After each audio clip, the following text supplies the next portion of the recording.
Pernah gak sih lo pengen banget dapetin sesuatu sampai lo berjuang mati-matian buat dapetin apa yang lo mau tadi, sampai kadang ngorbanin banyak waktu dan hal-hal lain yang juga penting buat hidup lo. Lo berharap setelah lo dapetin apa yang lo mau tadi, lo bakal hidup senang dan bahagia.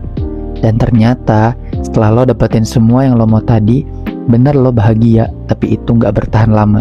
Selebihnya lo hampa kayak ada yang kosong, dan justru lo ngerasa kayak gak dapetin apa-apa. Gua pernah. Suatu ketika, gue pengen banget beli iPhone. Gue dulu ngira kalau gue punya iPhone, gue bakal lebih bahagia. Gue nggak jadi insecure lagi sama teman-teman gue, dan gue bakal gunain iPhone itu untuk bikin konten yang bagus sebanyak-banyaknya. Intinya, kalau gue bisa dapetin tuh iPhone, gue bakal bahagia banget. Setelah sekian lama gue pengen, akhirnya gue bisa kesampaian juga buat beli iPhone. Tapi apa yang terjadi? Gue seneng banget pas hari pertama punya iPhone, tapi seiring berjalannya waktu, bahagia itu memudar dan akhirnya gue ngerasa seperti biasa lagi. Kenapa bisa gitu? Well, gue bakal bahas di video kali ini. Tonton video ini sampai selesai biar lo dapetin seluruh insight-nya.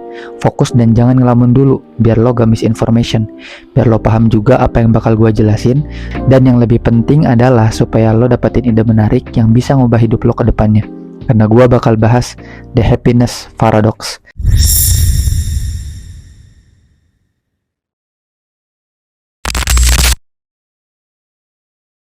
Oke, sebelum kita bahas lebih jauh, kita perlu paham dulu nih, sebenarnya The Happiness Paradox itu apa sih? Jadi, The Happiness Paradox adalah momen ketika seseorang berusaha terlalu keras untuk mencapai kebahagiaan dan menjadikan perasaan bahagia sebagai tujuan. Itulah yang menjadikan biasanya seseorang justru merasa menderita karena pikirannya sendiri. Dia berpikir dan merasa tidak bahagia saat ini, sehingga harus mengejar sesuatu standar yang dianggap penting untuk menjadi bahagia. Tapi semakin dikejar, semakin dirasakan, rasanya tak pernah bisa tercapai. Memikirkan kebahagiaan, kecemasan, kekurangan, dan hal buruk dalam kehidupan justru akan menambah perasaan buruk yang kita alami. Jadi, konsepnya sebenarnya simpel aja. The Happiness Paradox itu adalah ketika ekspektasi yang kita punya tentang apa yang bikin kita bahagia seringkali gak sesuai sama kenyataan yang ada. Lo bayangin ketika lo punya duit, lo bisa bikin hidup lo lebih seru, tapi ternyata kadang malah bikin hidup malah makin rumit. Gue yakin teman-teman pasti pernah merasakan ini. Kita ngarep sama banyak hal, kayak sukses di karir, punya barang mewah, atau bikin perusahaan besar dalam kehidupan diri sendiri.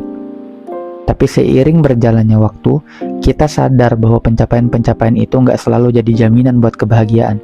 Kenapa? Karena adanya efek adaptasi. Apa itu maksudnya? Jadi manusia itu cepet banget buat berubah. Efek adaptasi ini yang bisa bikin bahagia yang lagi kita rasain cepet banget hilangnya.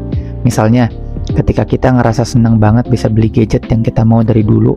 Nah, rasa senang itu nggak akan bertahan lama karena tubuh dan perasaan kita beradaptasi setiap waktu dengan cepat. Sebenarnya ini terjadi bukan cuma ketika kita ngerasa senang atau bahagia aja ya. Ini juga terjadi ketika kita ngerasa sedih. Tubuh dan perasaan kita juga akan beradaptasi setiap waktu dengan cepat. Yang ngebuat rasa sedih juga nggak akan bertahan lama. Jadi kesimpulannya, entah itu rasa senang ataupun sedih, kedua-duanya nggak akan bertahan lama. Pasti rasa itu akan datang kepada kita secara bergantian. Nah, setelah kita tahu ini semua, menurut gua, jangan jadiin kebahagiaan dalam hidup lo itu sebagai tujuan. Karena selama lo masih di dunia, perasaan itu akan terus bergantian dan gak akan ada yang abadi menetap tak tergantikan dalam diri lo. Lebih baik lo terima semua perasaan yang lo rasain, entah itu senang ataupun sedih dengan sewajarnya aja, karena itu gak akan selamanya kita rasain. Untuk dapetin kebahagiaan dalam hidup, gua rasa lo perlu untuk tidak membandingkan diri lo dengan orang lain. Gua rasa ini powerful banget buat lo bisa dapetin kebahagiaan yang lo mau. Kenapa? Jadi gini, hidup itu nggak sebatas soal hitam putih aja ya. Banyak warna-warni indah yang bisa kita temukan dalam perjalanan hidup ini. Nah, salah satu warna yang bisa bikin hidup makin cerah adalah saat kita belajar buat nggak membanding-bandingkan diri kita dengan orang lain.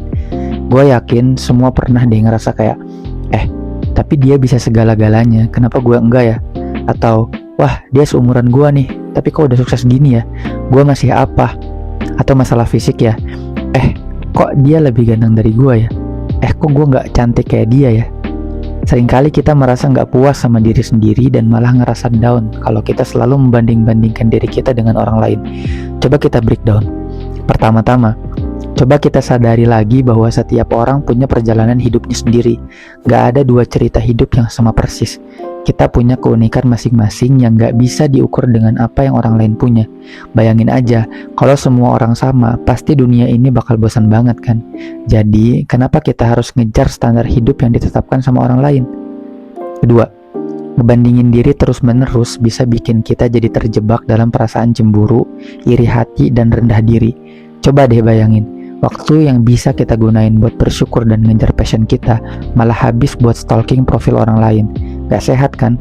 Lebih baik kita fokus ke hal-hal positif dalam diri kita sendiri, kayak ngembangin kemampuan unik yang bisa kita punya, atau pencapaian-pencapaian kecil yang udah kita raih. Dan yang paling penting, hidup ini bukan tentang kontes siapa yang paling baik atau siapa yang paling berhasil. Hidup itu tentang berkembang jadi versi terbaik dari diri kita sendiri. Jadi, alih-alih ngeliatin apa yang orang lain udah punya, mendingan kita fokus ke proses pertumbuhan diri sendiri. Bayangin betapa bahagianya saat kita merasa bangga dengan setiap langkah kecil yang udah kita capai. Gak ada yang namanya kesempurnaan, teman-teman. Kita semua punya kelebihan dan kelemahan masing-masing. Mungkin ada yang punya bakat di bidang A, tapi tidak atau belum tentu jago di bidang B. Jadi mendingan kita pelajari dan kenali diri kita lebih dalam, cari tahu apa yang benar-benar bikin kita bersemangat dan bisa bikin kita bahagia. Jadi kesimpulannya, jangan terbiasa membandingin diri kita dengan orang lain, karena itu merusak kebahagiaan dan kedamaian kita. Kita nggak perlu jadi sama atau lebih baik dari mereka. Yang kita perlu adalah menerima dan berusaha menjadi versi terbaik dari diri kita sendiri. Ngejadiin bahagia sebagai tujuan hidup itu sebuah kesalahan, karena gak ada ukurannya, dan selama di dunia, perasaan itu akan terus berubah dan berganti. Hiduplah seutuhnya, terima semua perasaan yang ada dengan positif, dan jangan pernah ngebandingin diri kita dengan orang lain. Makasih udah nonton video ini, jangan lupa like, komen, dan subscribe buat dukung perkembangan channel ini. Sampai jumpa di video selanjutnya. Bye.